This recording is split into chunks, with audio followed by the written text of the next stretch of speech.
Why would someone keep guzzling drink after drink while watching their family, friends, and money disappear? What makes a man drive across state lines to find a gas station that sells Mojo or Kratom? Why would someone risk life and limb to steal copper for crack? It's not a moral failing. It's not a loss of willpower. It's brain chemistry. In this video, I'll help you understand why you or your loved one keeps choosing the substance despite the consequences, and share some ways to heal, including how to actually speed up your brain's recovery. Our brains are wired to keep us alive. When we hunt for food, learn something new, connect with people we love, or push our bodies, we feel it. Energy, drive, that feeling of, let's go! And when we get the thing we were working towards, the meal, the finish line, the laugh with a friend, we feel satisfied, relaxed, like we can exhale. That drive is dopamine. It's produced deep in the brain, in the VTA. It's sent to the nucleus accumbens, the brain's reward center. And that satisfaction that follows is a cocktail of other neurotransmitters that tell your brain, that was worth it. Remember that. And your brain does remember.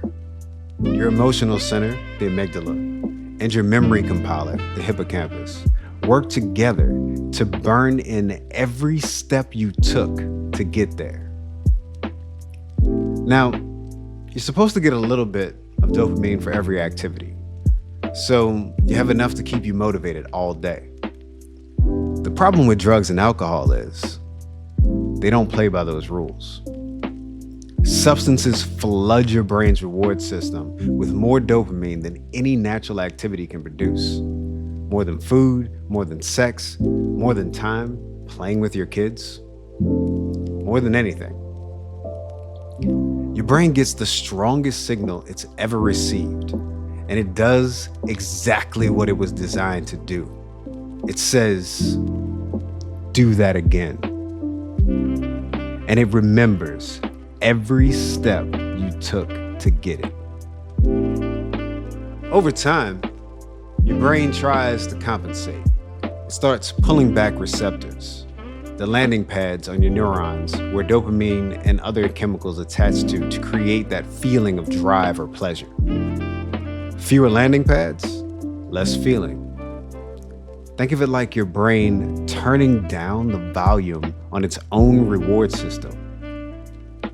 The result? You need more of the substances just to feel normal.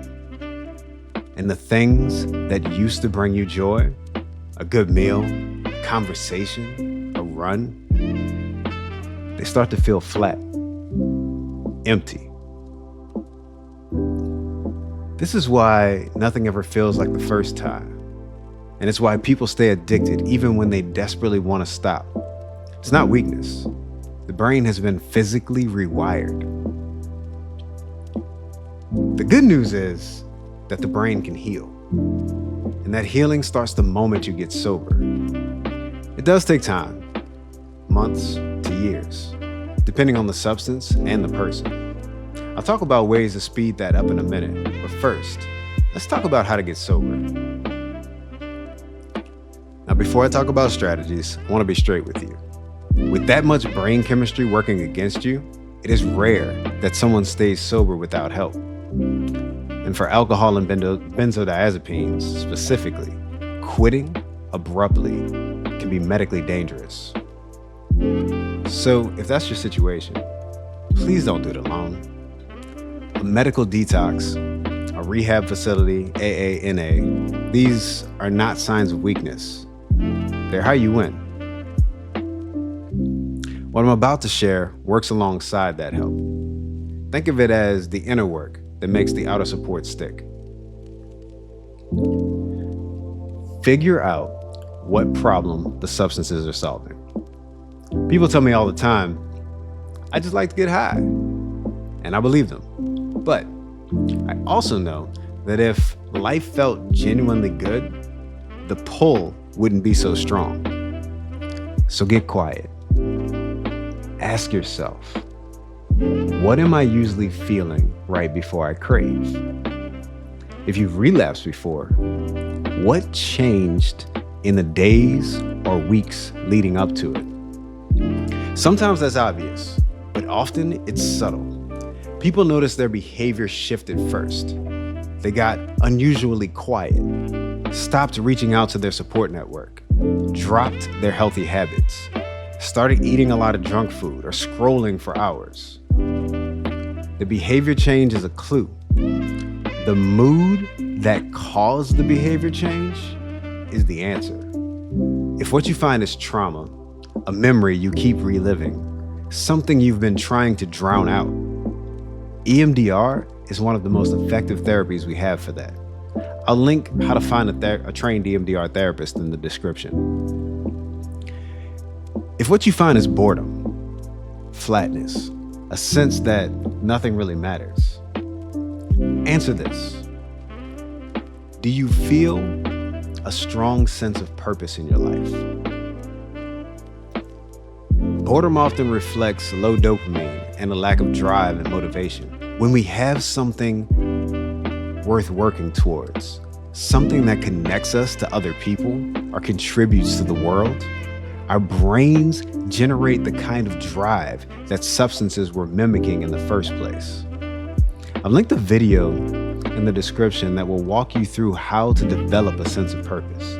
It includes a guided reflection based on the work of Viktor Frankl, Holocaust survivor and founder of logotherapy. Get radically honest. Here's something I've seen over and over again in the people I work with. Addiction survives on deception. I can stop whenever I want. It's not that bad. Everyone does this. Jesus turned water into wine, so drinking is fine. That deception is an attempt at self-protection, but it keeps you stuck. Honesty isn't just about admitting that you have a problem. It's the daily practice of noticing the gap between who you are being and who you want to be, without beating yourself up for it. One place to start. At the end of each day, ask yourself 3 questions. What did I do today that I'm proud of? What did I do today that I'm not? And what's the one thing I want to do differently tomorrow? Not to punish yourself, to see yourself clearly. Because when you can see yourself clearly, you get to choose. I've linked the full video in the description about building an honesty practice and the benefits it can unlock. Build a sober community. We become like the people we spend the most time with. That's not a motivational poster, it's neuroscience. So if you want to be sober, you need to be around sober people. AA and NA are the most accessible places to start building a community of supportive, like-minded friends that are working on improving themselves. You might say, I've been to those meetings and they're not for me. How many have you been to? They're not all the same.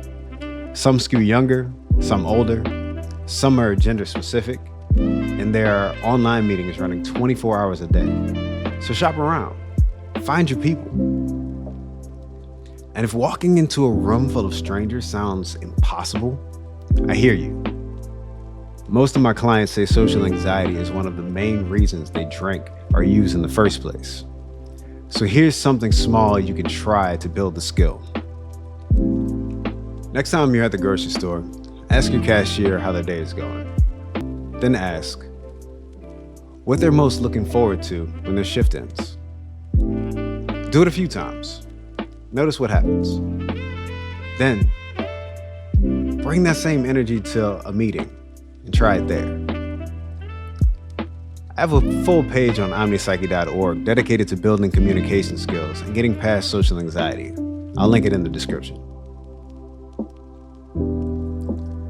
Retrain your nervous system. Many people use substances to manage anxiety. I get it. It works. Until it doesn't. What also works and doesn't destroy your brain in the process is meditation. I used to have crippling panic attacks. My therapist taught me the 5 senses meditation. After a few weeks of daily practice, I could calm anxiety flare-ups. After a few months, I could stop a panic attack in its tracks. Eventually, they stopped happening altogether. I still meditate, and I see improvements. Meditation is the practice of singular focus. If your mind wanders a lot when you try, you're actually getting more out of it. Because every time you bring it back to the point of focus, you are doing a workout for your frontal lobe, the part of your brain that allows you to emotionally regulate, control impulses, and plan for the future.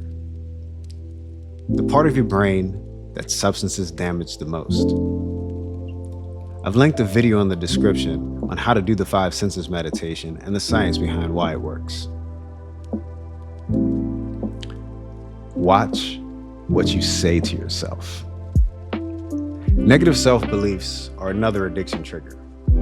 Our brains believe what they hear repeatedly. That's why ads work. When you tell yourself I'm weak or I always screw up, your brain encodes that as fact and then behaves accordingly. Next time you catch yourself in that loop, try this. Ask what you would say to a close friend who made the same mistake. Most people come up with something a lot kinder and more accurate.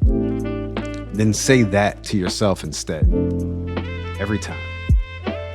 Now, about speeding up your brain's recovery. Everything I just described isn't only a strategy. It's also medicine for healing your brain. Exercise raises dopamine and stimulates the growth of new neural connections. Meditation rebuilds the frontal lobe. Purpose and connection restore the brain's natural reward pathways. Honest self-reflection reduces the chronic stress that slows healing.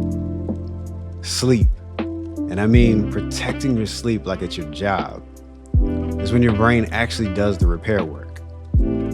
I have linked some information on getting better sleep. And if you have chronic insomnia, the page also includes an insomnia guide.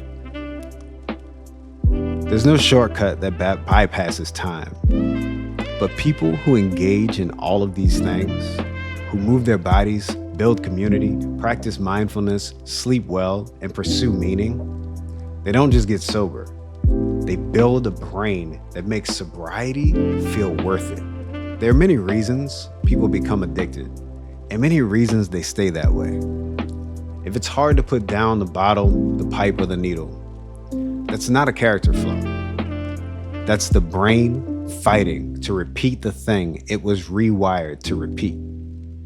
But brains change, and you have the power to change it. If this video helped you, subscribe for more mental health content and share it with someone who might need it.